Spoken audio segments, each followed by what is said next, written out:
Merry Christmas! Welcome to the webinar. I'm glad you were able to make it today. We've got a few more people who are still to come on board on the webinar, but we'll get started anyway.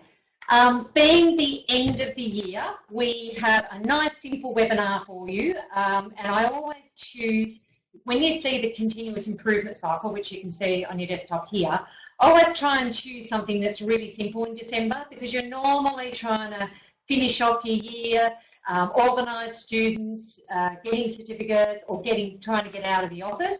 I know that some people had finished for the year last week, but next year we'll have our webinar a bit earlier than we had for this year. So for today's webinar, we're looking at standards 7.4, 7.5, 8.1, 8.2 and 8.4. And these standards are all about governance and policy, so what you've got in place, and they're really, really simple policies and procedures. So 7.4 is public liability insurance. Public liability insurance is a must. You must have that in place for initial registration, but you also need to have it on an ongoing basis for your re-registration. So the public liability insurance should suit the size and scope of your operations. So that should be, a minimum should be 10 million for public liability. And when the auditors come in, they'll want to come and see that you have continually kept up to date your insurance policy. So they'll want to see in place that you had it when you registered and then on an ongoing basis. We also recommend that you get professional indemnity insurance. Professional indemnity is to cover you for trainers and assessors who are working on your behalf. But it's also, if you're the trainer and assessor, it's to cover you as well. So you should have something in place that can cover you. And the reason why is because in the future you might have a student who's involved in an accident, and it might be discovered that that accident was caused because your staff hadn't provided the required skills and knowledge that they needed to complete that course. And you don't want that coming back on you, particularly if you've got contract trainers and assessors, and personally you wouldn't want it as a CEO as well. So we strongly recommend you get professional indemnity. You may not need it straight away, but once you get up and going and you're delivering regular courses, I definitely recommend that you have professional indemnity insurance in place. You should also have other insurances that meet your business requirements. So one of them is work cover to cover your staff. So that's a requirement under legislation that you must have insurance that covers your staff. So you need to have that in place. But you might want to have building insurance and other insurances within your organisation. It might be insurance on yourself as well. So if anything happens to you within your organisation, you've got yourself covered for insurance just in case. So if you're not able to operate. And that's 7.4, so simple, it's just you've got to have insurance in place, so that's it. 7.5 is all about your data provisioning requirements, and this is your event miss reporting and your quality indicator reporting. Event miss reporting is due at the end of February each year, and you should enter, so basically everything that's on your enrolment form, which I'm going to show you shortly, is all the data that you collect on that should be entered into your database. And then once it's entered in the database, you should be able to just do a report once a year at the end of February. The policy and procedure for that is under DPR4 in your policy and procedure manual, and it goes through the whole process of what you are to do to submit a report. There are some databases that have a nice and easy button that you just click, and it will send the data to NCVR for you, so you don't have to do it. It's just an automated process. Other ones is you have to download the data and then put it into you get these what are called NAC files, and you send those NAC files to the NCVR. The other one is quality indicator reporting, which is not due until June. Quality indicator is a quality indicator form. We're going to have a look at that one as well, where you collect feedback from your students and employers on an ongoing basis, and that you use that data to improve your practices throughout your organisation. But I'll go into that further when I go into each form. So this is the enrolment form that we have here, and I'm just going to, so that's got all the data there. So you'll see on the enrolment form, there's little numbers next to some of the data. The ones with the numbers next to it, that is the data we're collecting for Vivacity data. So that's all the information, and particularly this section down the bottom here, this is all of Vivacity data. So all of this information should be entered in your database, and then you should submit a report based on that. Now, ASCOR are going to expect that this data will be in your database and that you've collected all this and that you'll be able to access it at any time. So you do your annual reports, but you should have it in your database at any given time. As per usual, if you have any questions, guys, just submit it on the chat session on your left-hand side of the screen, just any questions that you may have. I'm whizzing through this today because it's a nice, easy one, but if you have any questions about the forms or documents, let me know. So this is pretty simple. You must get a student to fill in every single time. They must complete an enrolment form for each time they enroll into a course. So even if they come back and do another course, they should fill in another enrolment form. Now, if you're doing something like RSA and RCG 2 days in a row, you could get them to complete one enrolment form and just put the course code and title, put each of them up here. Okay, I'll get to that question. So, so this section here, course of enrolment, has the information that you should be entering about the course the student will be completing. Now, you can actually customise this enrolment form and put your unit codes in here if you'd like to, but depending on how many calls you have in your scope, you might want to leave that blank. Okay, I have a question. For public liability, are quotes enough? Okay, for an initial registration, yes. You will only need a quote for initial registration. Once you're registered, then they'll want to see, when they come back for the 1 year post-initial, they'll want to see that your insurance is in place. Sometimes I have had auditors who want you to purchase the insurance on the day of the audit, but the majority of the time they have no problems with it. It's just that you need to have that public liability insurance quote, and so that you can demonstrate you know what you're doing. So that's basically that question on public liability. Okay, so that's your Vivacity data. So you collect all that Vivacity data, and then you should download it from your database, or you might have a submit button in your database where it'll submit it directly to NCVR, and then that's your reporting once a year for Vivacity data. So the second one is quality indicator. I'm going to actually show you my desktop for this and actually show you a bit more on what this quality indicator data is. So you should see on your screen, I have the quality indicator learner survey. So this learner survey, this is the front cover, is what ASCOR requires you to have. Every student within your organisation should complete this survey. So this should be once throughout the duration of the course. Now, what we recommend, and we put it in our policies and procedures, if you're doing a 1 year course, you do this at the end, and we have another one that's a a student survey that you would get the student complete earlier in the year, and that student survey has more information about your trainers and assessors and your venues and how everything's working within your organisation. Okay, so this one basically, they need to complete this. It's just a series of tick boxes. You can collect this data by SurveyMonkey. So if you decide you would like to enter all this and have it as a SurveyMonkey, you can do that and then email it out to your clients. I know there are some databases that have this in the database, so the survey's in there and you can send it through the database as well. So they must complete all this. A lot of information on the back is like, are you male or female, what is your age in years, Aboriginal, Torres Strait Islander, all of that sort of stuff. You've normally collected with the Vivacity data, so you should have that on there, and that one's not so important, all this information, because you've already collected it once. Now, you don't actually submit these forms to ASCOR, so you don't have to worry about what's the quality of the data that's on here and then submitting it to ASCOR. What you submit is a summary report, and the summary report is just basically, this is how many forms we sent out, this returned, this is how many we gathered in total, and that's what they're mainly concerned about, is that you've done a summary. And the whole idea of that summary is then you go, okay, we've collected this data, we've discovered this, we've learned, what did we learn from this data that we collected, and how are we improving our training and assessment practices based on that data that we collected. A lot of what ASCOR are looking for is that you've collected the data, but you've done something with that data. A lot of RTOs collect data, shove it in a box under a desk, and then we never see it again. And the problem with that is you're not improving your practices based on that data you're collecting. The quality indicator form is not a form just for you to complete to waste their time. The whole idea is you should get them to complete it, use that data to improve your practices throughout your organisation.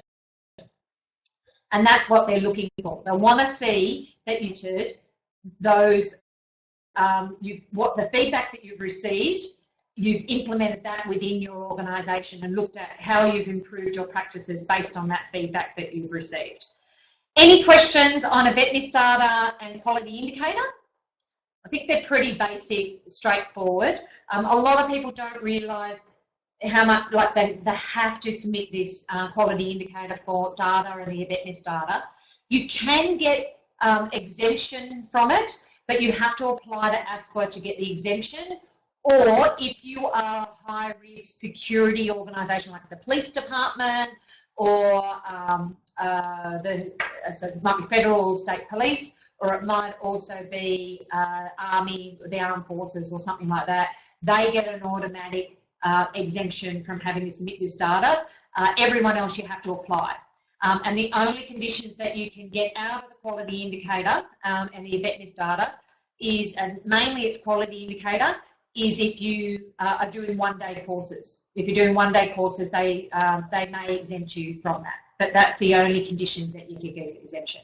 So no one's submitted a question, so I'm hoping everyone knows what that all means and what they're doing there. Okay, standard 8.1 and 8.2 is all about how the RTO will cooperate with the vet regulator. So this one, they're actually expecting that you will on a yearly basis. So part of cooperating, I didn't put it as a bullet point here, but part of cooperating is submitting that VetNIS data and submitting that quality indicator data. If you don't submit that data, not only the requirements of the other two standards, you've also broken the requirements of 8.1 and 8.2. So that's a non-compliance as well. So it's automatically, this will be non-compliant as well. And we don't want non-compliances when we go to audit, do we? That's my motto anyway. I like to get an audit and get 100%. That's my own. Okay, when you do go to audit, part of this standard is that you cooperate and all staff cooperate. So it means if you bring a trainer and assessor in and they're asking questions, they should cooperate during the audit. I've never had any problems with this standard. Most times all the time. I've never had any problems with people not participating in audits or anything like that. Now this part is really important, is providing ASQA with details of any changes to the organisation within 90 calendar days of that. So this includes if you get a new director, a new CEO, if you change your location, so if you get a new delivery site or you add a site, you need to notify ASQA of that. If you get a partner, so if you take on someone who's going to be delivering training in a small scope of registration, you need to notify ASQA. So I'm going to show you my desktop again and just show you the two forms that this relates to. So there are two forms that you can complete that you need to submit to ASQA. Now, if you look in the policies and procedures, you'll see these for the policy and procedure for these and the conditions of when you need to submit them. So the first form, we're looking at of a material change or event. So this is, I've highlighted the areas where you would need to complete this. So if you have a change of CEO, high manager or agent, you get a new director on the company, you get change of shareholders or anything like that, you need to submit this form to ASQA to notify them that you've had a change. If there's any change in your financial administration status, I don't know exactly what they mean by that, but I think this is to protect against financial viability. So ensuring that your RTO is going to be viable at all times. I don't think it's if you change your accountant, that won't be an issue because they don't even talk to your accountants or find out anything about your accountant, so they won't be concerned about that. If you change your legal name or type of entity, so for example, you went from a sole trader to a proprietary limited, then you should fill in this form and submit this to ASQA. If you have a legal name that you then change, you should submit this form to ASQA. If you add a trading name to your company, you should complete this form and submit it to ASQA. So you should be notifying them of any changes within your organisation. And then the other one is ownership, directorship, and the control of the RTO. So if you sell the RTO, this is the form that you need to complete. And basically, it's just basic data that's in there. It's just your details, the legal entity, what are you changing? So you need to tick the box of what you're changing, complete all this information. You'll need to sign another fit and proper person form. Each time you submit a change, you'll have to do a fit and proper person form as well, and you submit all this data. So if you've made any changes, RTO, so if you haven't registered yet, you don't need to worry about this, but I know we've got clients on here who are registered and they may have had some changes in the last year or so. You'll need to complete this form and submit it. It's supposed to be calendar days of that change. If you are over those 90 days, just complete the form and submit it. So, normally I don't have any issues if you submit the form, as long as you do it before you get to your 1 year post-niche or following audits. Otherwise, they might get cracky with you. Okay, so that's the material change of event. The next form is, this one is a change of provider details. So this form is if you change your venue, so you change a location or you're adding a new delivery site, so so an RTO delivery site. If you're going to add Cricos to your package or there's any other changes within your organisation, then you need to fill this. Anything that's not on the other form, so i.e. CEO, director, all of that sort of stuff, that this is the form that you use. If it's not on the other form, you use this form. So it's just got different fields in here. What's your organisation do? What do you wish to change? Oh, sorry, this is trading name. So if you're changing your trading name, this is the form you use for trading name. The other one is for legal entity, and this one's for trading name. So if you're going to change that.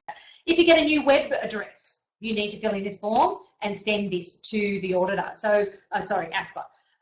Most of our clients don't have a website when they go to initial registration, so they haven't notified ASQA of that website. Once you get it up and going, you need to notify ASQA of that. And basically all they do is update your details in their system. It doesn't trigger anything, it doesn't trigger an audit, doesn't trigger any changes. It will basically go into your details. So if it's a change of venue, they will take that in consideration for your next audit, and they'll want to come and see that. There's, if you're a Cricos provider, very much so the venue is the focus of audits and where you are located, whereas when you're an RTO, it's just looking at the students, your policies and procedures. It's not necessarily the venue of where you are.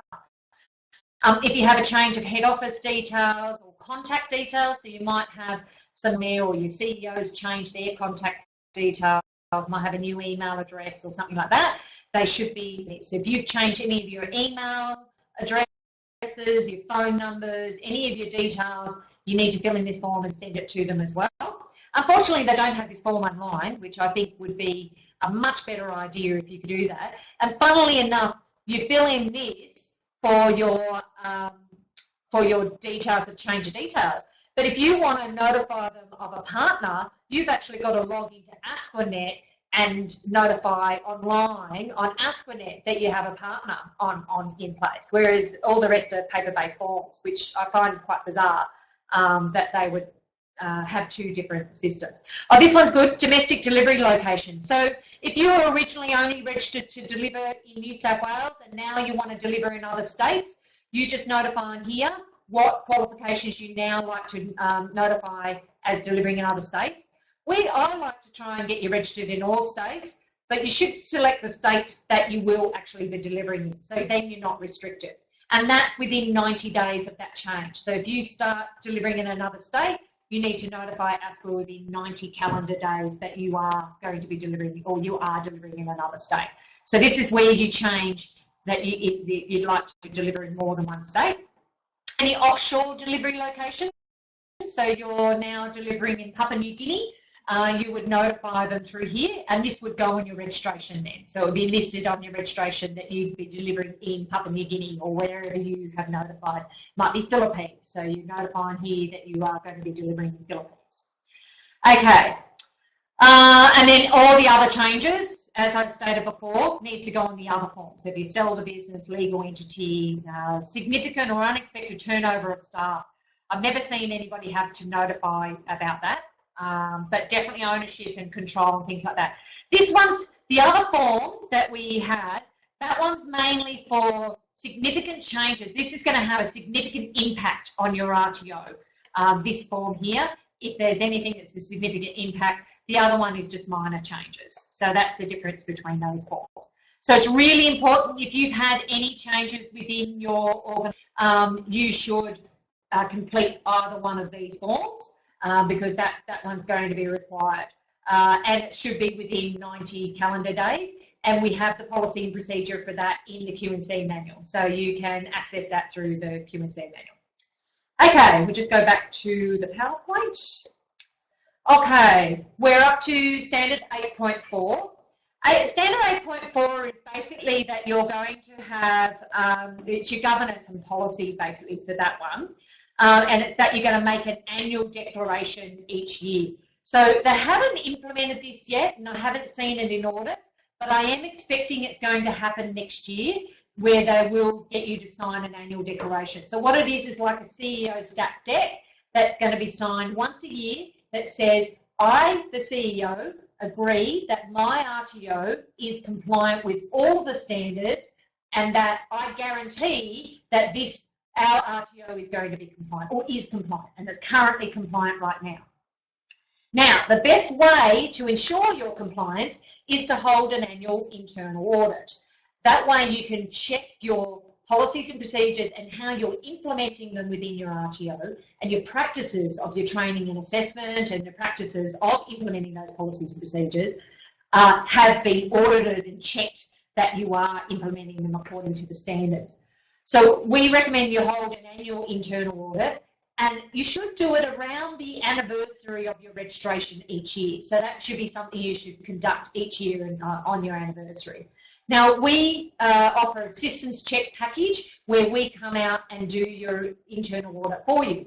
Now, the reason why I would strongly recommend you get someone from outside of the organisation to come in and look at your organisation from an outsider's perspective is because often what happens is you become complacent within your RTO.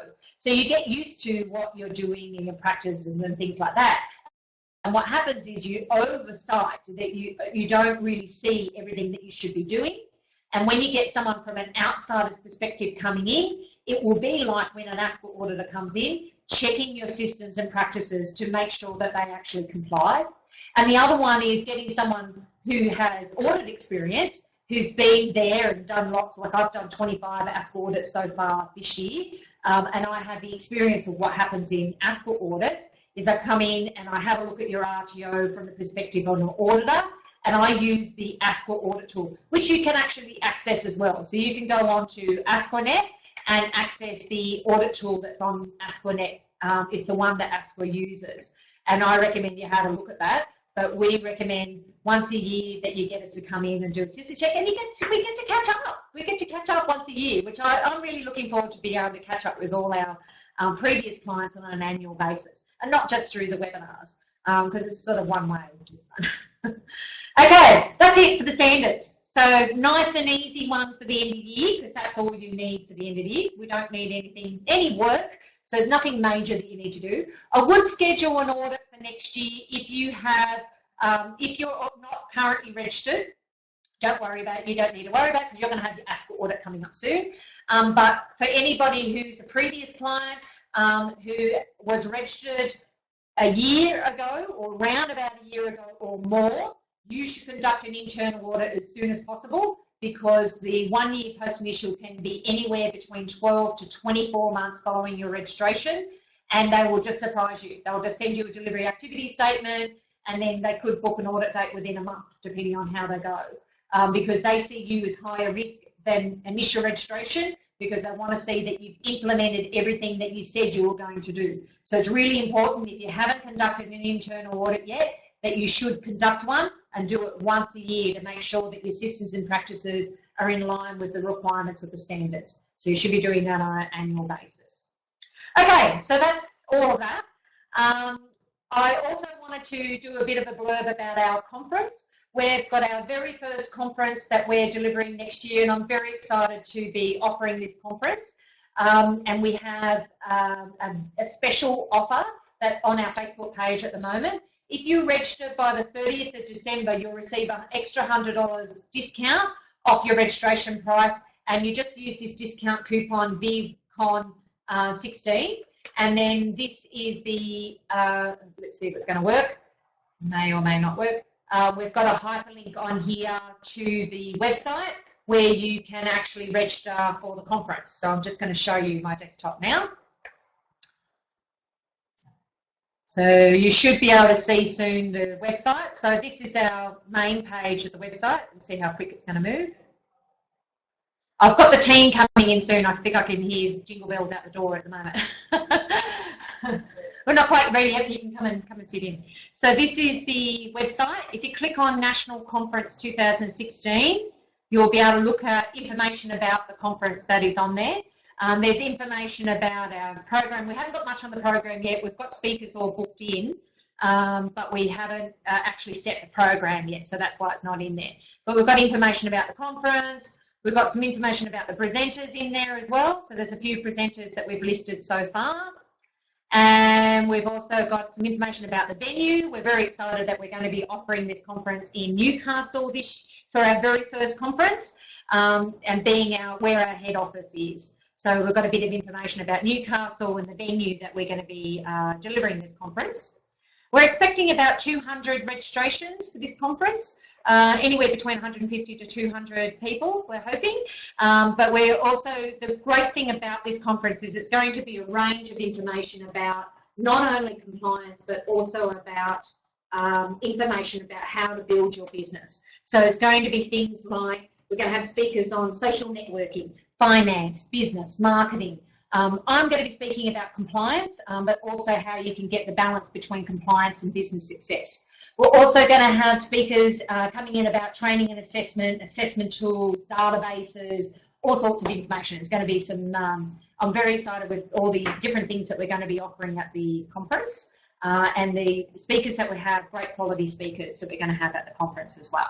So that's information about the conference. If you haven't registered yet, please register before the 30th of December because we've got a $100 discount for you, and we're hoping we'll get some registrations before the end of the year and get us kicked off with the new year. Last week I sent you a feedback survey. Johnny and I sent some feedback surveys to you through SurveyMonkey. I'd really appreciate it if you could get back some feedback to us. We're looking at changing our practices and what we're doing throughout our organisation, and that feedback that you're going to give us is really going to help us to improve our practices and services throughout the organisation. So I really want your honest feedback. Tell me, great, so Harmeen's already said she's done it, the feedback, she's done it, awesome. But the more feedback we get, the better. I'd love to hear what you think about our services and what we're doing, how we can improve our practices. I want the positive and the negative. So I want to know what we're doing right, what we're doing wrong, what you want more of, any suggestions you may have on how we can improve our organisation, because we're here for you. We're here to improve your systems, your practices, and the quality of RTOs throughout Australia. Our mission is to change the education throughout Australia by providing quality education, and we do that by providing you with policies and procedures, forms and documentation that you can implement throughout your RTO. So the feedback you give us is crucial to us improving our practices. We've got some very exciting changes happening in the new year on Unicorn and documents. We've got new Q&C manuals coming out in the new year, student handbook and trainer's handbook. I'm also working on a Cricos manual, and I've got a Cricos package that's coming out. Recently, we updated quite a few documents on Unicorn. I was going through Unicorn last week and realised there's quite a few of you who haven't been on Unicorn. Naughty. You need to get online and go and update your documents. There are quite a few in there that have been updated, and you need to go in there and download them. Most importantly, enrolment agreement form, assessment validation report, assessment validation schedule, complaints and appeals form, training facilities checklist, certificate templates have been changed, and there's now a new LNN assessment for diploma level that's been added. You need to get online and download those forms. As I said, we've got a CRICOS package coming out in the new year. There's going to be a policy and procedure manual, student handbook, trainer's handbook, all the forms and documents associated with that. And we're also going to be attending your audit, doing mock audits and things like that. So there's some really exciting things happening with the CRICOS package. I've had my head in the CRICOS package stage. I've been going and visiting CRICOS RTOs. I've been very excited about learning about ELICOS and CRICOS and all of that sort of area. And it's been great meeting people who are currently working in that sector. We've also got some other great things happening next year. We have a new database we're working with a database company called STARS database. This database is going to tie in our policies and procedures, forms and documentation into the database. So you're going to have complaints and appeals, opportunities for improvement, your monthly meetings, you're going to have all of that data, our policies and procedures implemented into this database. And this company is going to be offering a very special discount for all of our clients.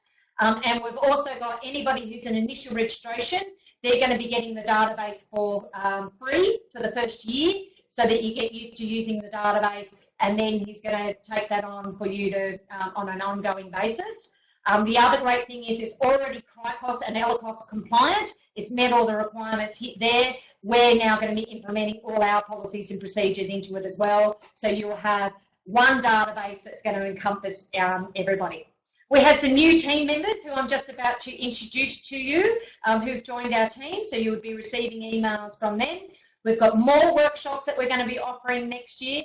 And as I said on that feedback form, I want to know, what else would you like to know?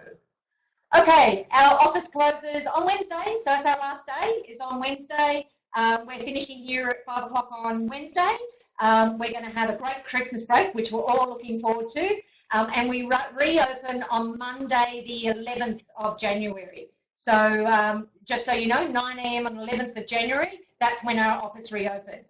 If you send any emails to any of the staff, it's going to just sit in their emails until they get back. I'll be checking mine. If you have any urgent matters, you can email me, angela@vivacitycoaching.com.au. I'll be checking my emails throughout the whole holidays, of course. And so if you have anything urgent, you get an audit date or anything like that. I know ASQA are closing Thursday, Christmas Eve, and then they reopen the 5th of January. I don't think you'll get any audit dates between between that time, highly unlikely. They have skeleton staff on during that time. Okay, what I'm going to do now is introduce our team. I'm just going to turn this screen around. We've got some Christmas decoration setup happening here. Okay, can you see? Can everybody see? Hey, here's our team. Merry Christmas, everybody. We've got Johnny. Hi. Good morning. Rachel. Hello. Rachel's a new CLO who's just joined our team. Angie with another Angela. Hi, everyone. Angie's a new CLO as well. And we've got Jessie, our operations manager, on our team. Merry Christmas, everybody. I hope you have a fantastic break and a happy new year. And we look forward to seeing you in the new year. Merry Christmas. Thanks. Bye.